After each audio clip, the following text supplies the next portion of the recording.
자, 긍휼히 여기는 생활을 하세요 라는 주제로 자, 오늘부터 다음 시간까지 함께 하나님의 말씀을 상고하는 시간을 갖고자 합니다. 긍휼이 무엇일까? 우리가 많이 사용하죠. 주여 긍휼을 베풀어 주시옵소서. 하나님 긍휼을 베풀어 주옵소서. 불쌍히 여겨 주옵소서. 불쌍히 여겨달라는 것과 긍휼히 여겨달라는 것 거의 동일한 의미예요. 긍휼이라는 단어를 한번 찾아보세요. 찾아보니까 이렇게 나왔더라고요. 불쌍하고 가엾게 여기서 도와줌, 불쌍히 여겨 돌보아줌, 그런 의미로 국어사전에 나와 있어요. 자, 그런데 우리는 그렇죠. 국어사전을 초월해서 이제 성경을 통해서 긍휼의 의미가 무엇인가, 그걸 우리가 한번 생각해 보는 시간을 가져야 되겠죠. 그래서 이 긍휼이라는 말이 첫째는 성경에 나와 있는 말씀에 보면은 다정히 사랑하며 측은히 여긴다. 그래서 시편 25편에 나와 있는 말씀에 보면은 여호와여 주의 긍휼하심과 인자하심이 영원부터 있었사오니 주의 이것들을 기억하옵소서. 주의 긍휼하심. 우리는 그렇죠. 주님의 긍휼하심이 없이는 살 수 없는 존재. 왜? 우리는 예수 그리스도를 통해서 구원받은 죄인으로서 살고 있기 때문에. 구원받은 죄인. 구원받은 죄인들은 우리 주님의 긍휼하심을 뼈저리게, 그렇죠, 체험하고 살죠. 구원받지 못한 죄인들은, 구원받지 못한 죄인들 잘 새겨 들으셔야 돼요. 구원받지 못한 죄인들, 그들은 주님의 긍휼하심을 알지 못합니다. 우리는 구원받았어요. 예수 그리스도를 통하여. 그래서 예수 그리스도의 십자가, 좀 사순절 절기잖아요. 십자가에서 예수님이 고난당하셨고 고통당하셨어요. 누구를 위하여? 나 같은 죄인을 위하여. 주님께서 이처럼 십자가의 사랑으로 우리를 긍휼히 여겼습니다. 불쌍히 여겨서 구원받은 하나님의 자녀가 됐고, 또 이 세상을 살아갈 때 구원은 받았지만 100% 완전하지는 못해. 그래서 구원받은 죄인으로서 살 때가 많아. 마치 사도 바울은 믿음이 깊어질수록 나는 죄인 중에 뭐라고요? 괴수. 우리는 주님, 저는 죄인 중에 괴수입니다, 그렇게 고백하는 분들은 별로 없을 거예요.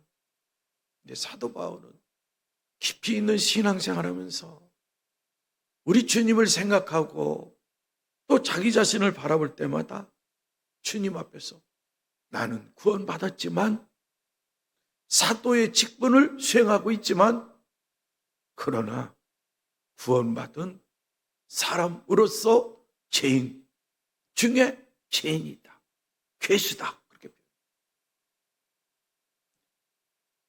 구원받지 못한 죄인들은 교회는 다녀도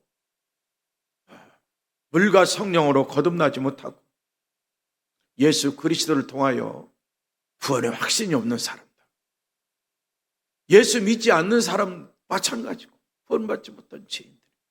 그러나 교회는 나오지만 예수 그리스도가 나의 주, 나의 하나님, 나의 구세주, 나의 주님이라고 고백하지 못하는 자들, 주는 그리스도시요 살아계신 하나님의 아들이심을 고백하지 못하면서 교회 생활하는 자들, 주님의 긍휼하심을 그들은 체험하지 못한 거예요. 이야기는 들었지만 이 속에서 와 닿는 게 다르다. 주님의 궁일하심.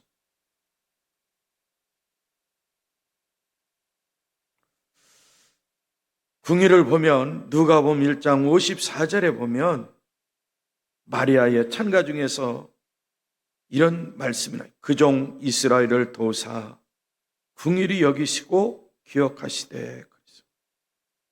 그래서 상대방에 대한 불붙은 마음 있는 그대로 상대를 받아주고 은혜를 베풀어 주는 거. 있는 그대로 받아줘. 우리 주님은 우리의 모습을 보고 있는 그대로 받아주세요. 사회 속에서 그렇죠. 어떤 생활을 했든지 상관없어요. 우리 주님은 있는 그대로의 모습을 받아주신다. 이게 주님의 궁일하심. 그리고 그들에게 한편은 은혜를 베풀어 주는 거예요. 은혜를 베풀어. 우리는 세상을 살아갈 때에 인간 대 인간의 만남 속에 사는데, 그렇죠? 친구들을 선택할 때 잘 선택해야죠. 잘 선택해야 됩니다. 선택한 후에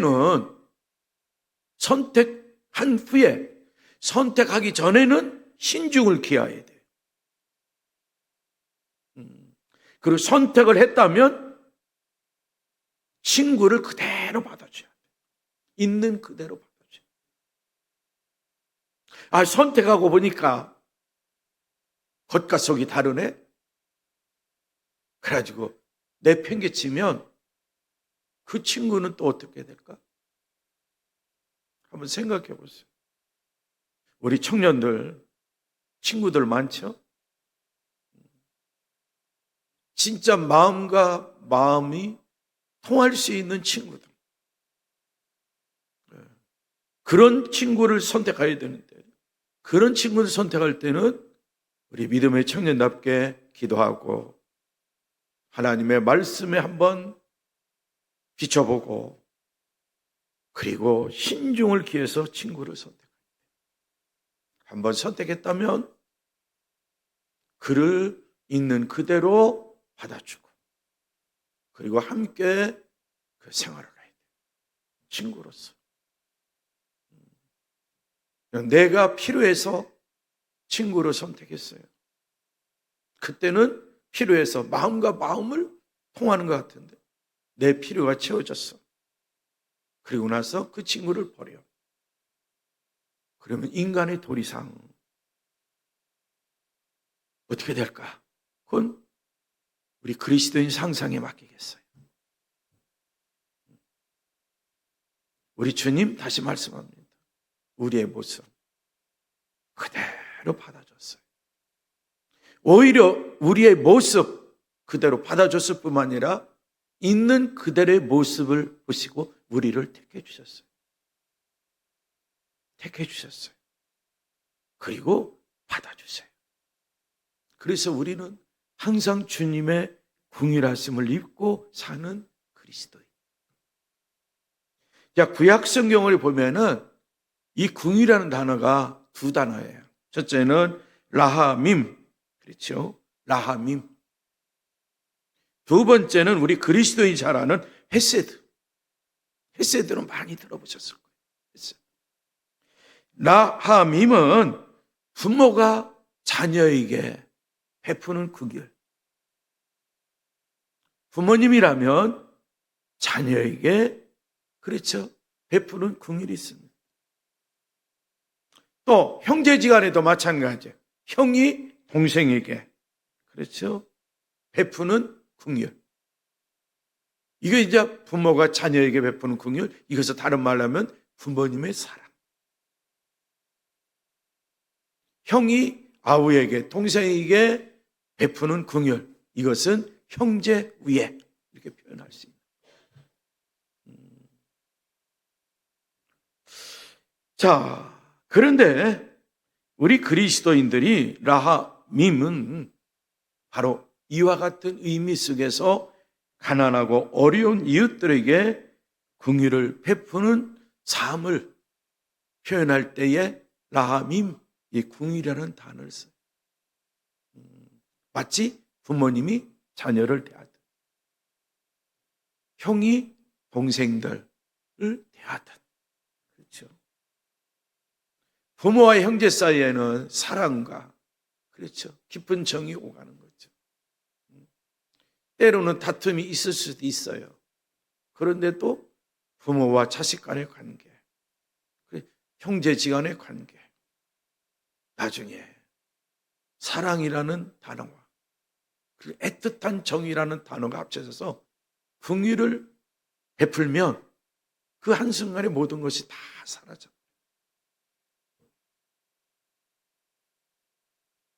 만약에 부모님이 자녀에게 긍휼을 베풀지 못한다면 부모로서의 자격이 있을까 생각해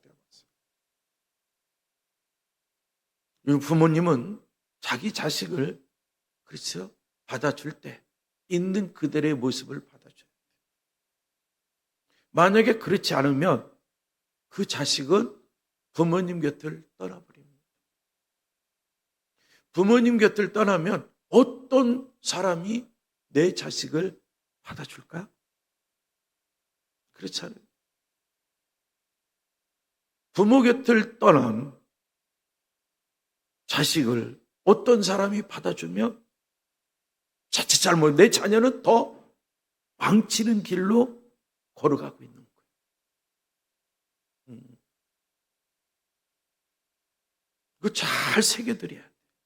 그러니까 우리 부모님들은 그리스도인이기 때문에 주님을 본받아 자녀들의 있는 모습 그대로 받아주는 그런 넓은 아량과 오늘 본문에 나와 있는 말씀처럼 용서의 힘, 부모에게 있어요. 용서의 힘은 부모에게 있습니다. 영적으로 보면 용서의 힘은 나에게 있는 것이 아니라 하나님께 있어요. 그래서 용서의 힘이 하나님께 있기 때문에 독생자를 이 땅에 보내서 내가 너희들을 용서했다는 것, 그것을 독생자를 통해서 확증시켜줘. 용서의 그 단어 속에는 사랑이 깃들고 있는 거죠. 사랑. 그러니까 부모님의 사랑이 있기 때문에 자녀들을 그대로 받아주고, 그리고 이제는 용서할 수 있다. 바로 부모님의 사랑의 힘, 용서의 힘. 하나님 아버지는 이보다도 더 크고 위대하시죠. 그래서 이 라하림이 이웃과의 관계 속에 설 때는 가난하고 어려운 이웃들에게 긍휼을 베푸는 자세다.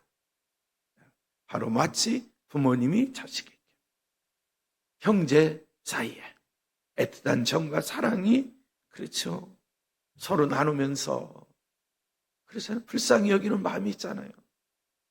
부모님은 자식을 긍휼을 베푸고 불쌍히, 그러니까 받아줘야지 내가. 부모님, 형이 동생을 볼 때, 그렇죠, 동생이 또 형을 볼 때, 그렇죠, 사랑이 있잖아요. 애틋한 마음이 있어요. 긍휼을 베풀고 싶어요. 형 하면서 동생들, 오빠, 누나, 언니 하면서 오히려 동생들이, 그렇죠, 형이나 오빠나 누나에게 그 긍휼을 베풀고 싶은 마음이 있어요. 누구든지 사람들은 다 가지고 있는 거예요. 이게 우리들의 마음속에 이게 있기 때문에 어려운 이웃들 보면 도와주고 싶죠. 도와주고 싶은 거예요. 힘 닿는 데까지. 이게 라함이에요. 그런데 또 헤세드 있어요. 헤세드는 이것은 나와 하나님과의 관계 속에서 일어나는 택한 백성, 택함을 받은 우리 그리스도인들, 언약에 따라 하나님의 말씀 따라 우리는 택함을 받았다는 걸 알아요. 택함 받은 우리 그리스도인과, 그렇죠, 맺은 언약에 기초한 하나님의 사랑 나타날 때에 헤세드라는 용어를 써요. 다시 말하면 라함임은 인간관계 속에서 나타나는 사랑, 그걸 기초로 해서 긍휼이라는 단어를 표현할 수 있고, 하나님과 나와 관계 속에서 나타나고 있는 헤세드라는 이 긍휼이라는 단어는 언약적 사랑의 관계. 하나님이 일방적으로 우리를 사랑하십니다. 일방적으로 사랑하십니다. 우리는 그 사랑에 감격하고 보답하기 위해서, 그렇죠, 그분의 말씀 따라 세상 속에 나가 나도 주님처럼, 예수님처럼 가난하고 어려운 이웃들, 그들에게 무언가를 주님의 이름으로 나타내고 싶어요. 호세아 선지자는 말씀을 택한 백성을 향한 하나님의 사랑을 긍휼이라는, 그렇죠, 용어, 헤세드라는 용어에서 말씀을 선포했어요. 택한 백성, 선민 이스라엘이 하나님을 저버려. 하나님을 버린다고요. 그럼에도 불구하고 하나님은 일방적으로 언약을 지켜, 하나님이 언약의 메시지를 준 건 누구 때 줬는지 다 아시죠? 이스라엘 백성들에게. 누구 때 준 거예요? 아브라함. 하나님이 아브라함을 택하사 언약 백성을 삼으시고 그의 후손들을 이제는 선민, 하나님이로부터 택함받은 백성들, 민족이라는 거예요.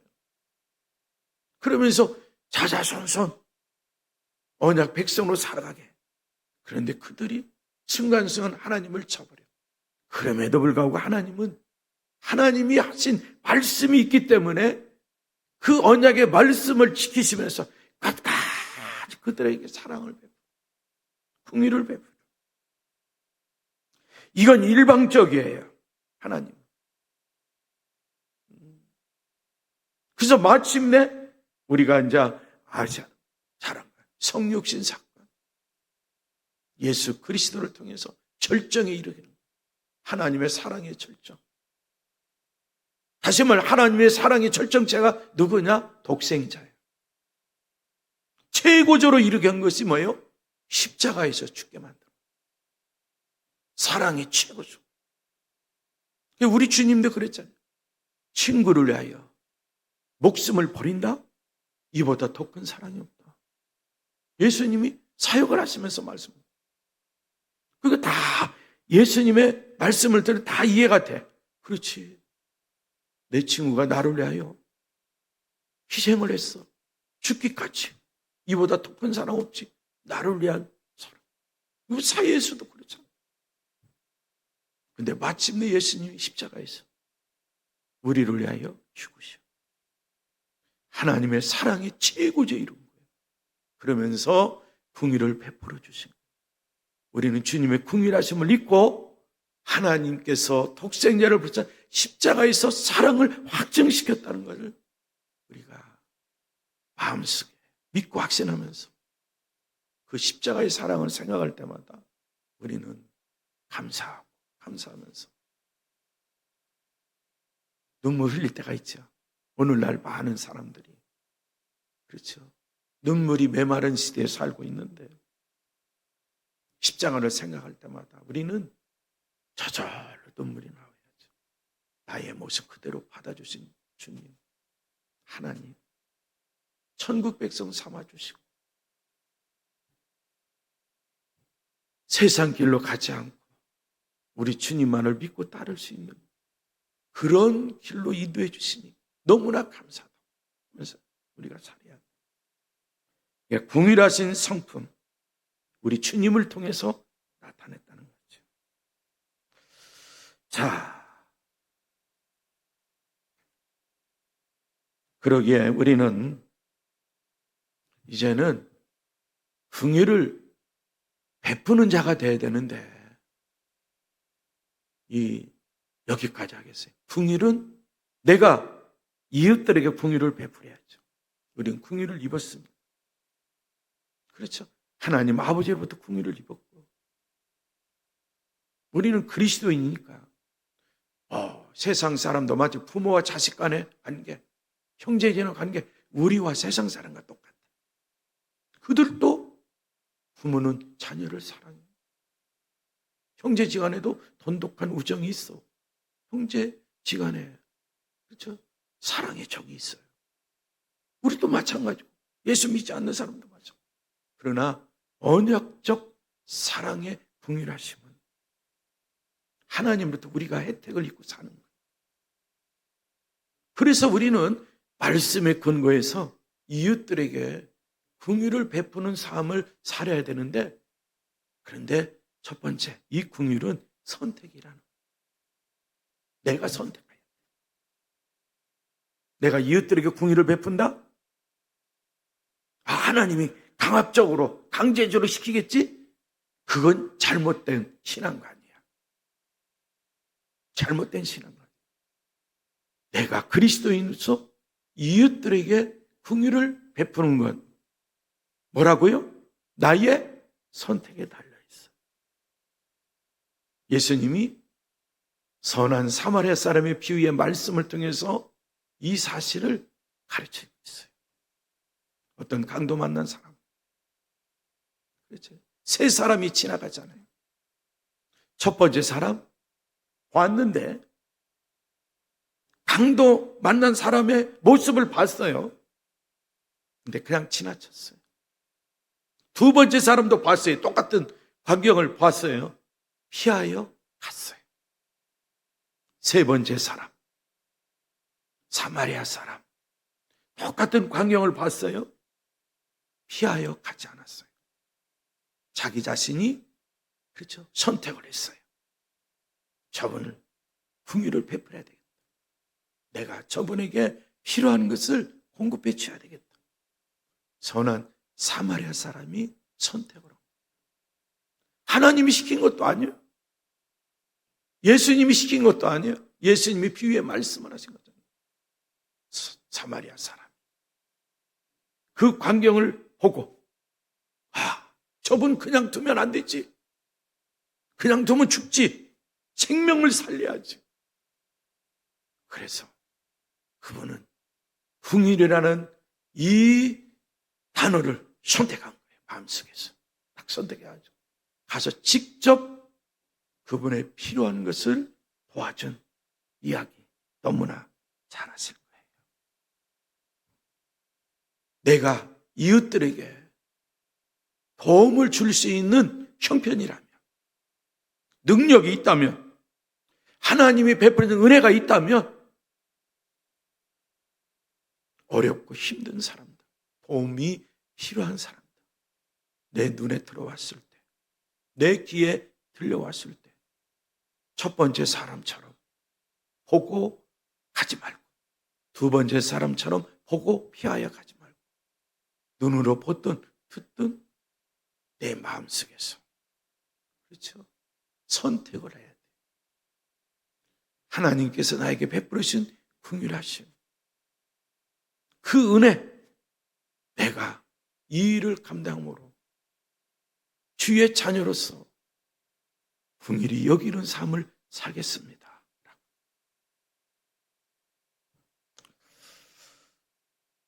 어떤 사마리아 사람은 여행하는 중 거기 이르러 그를 보고 불쌍히 여겨.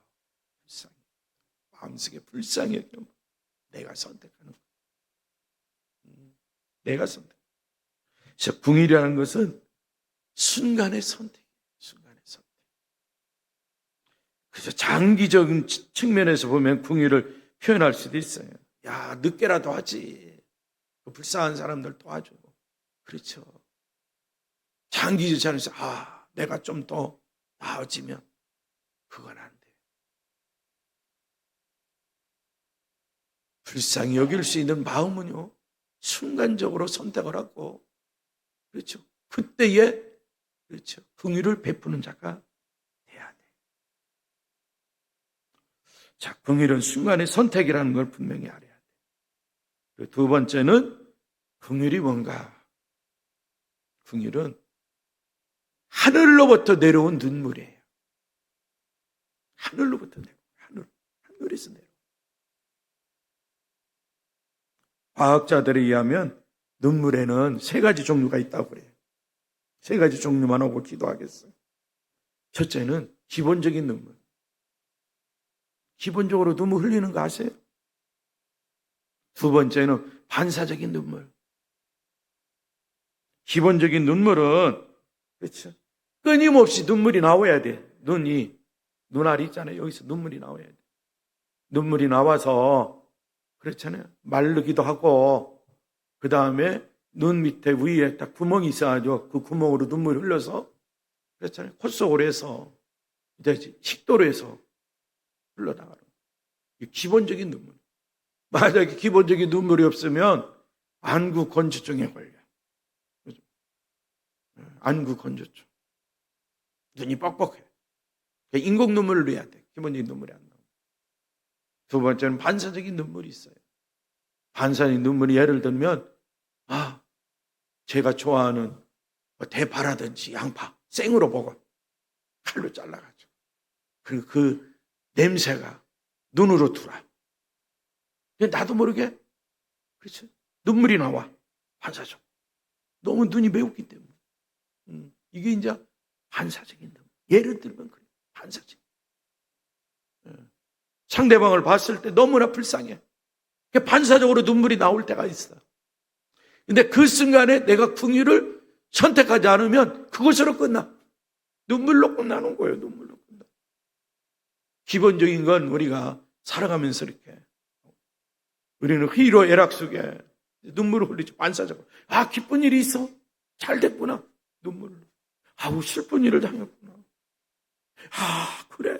함께 울어줘. 반사적. 매운 것이 들어도 반사적으로 막 나타나. 눈물을. 그런데 이제 세 번째. 인간에게서만 볼 수 있는 눈물. 동물들도 눈물을 흘려요. 반려견도 보니까 눈물 흘리더라고요. 유심히 살펴보니까 눈물을 흘려. 막 우는 신경 내서 슬퍼하면서 예뻐하지 않는다고 막 뭐라고 하면서 눈물을 막 흘리는.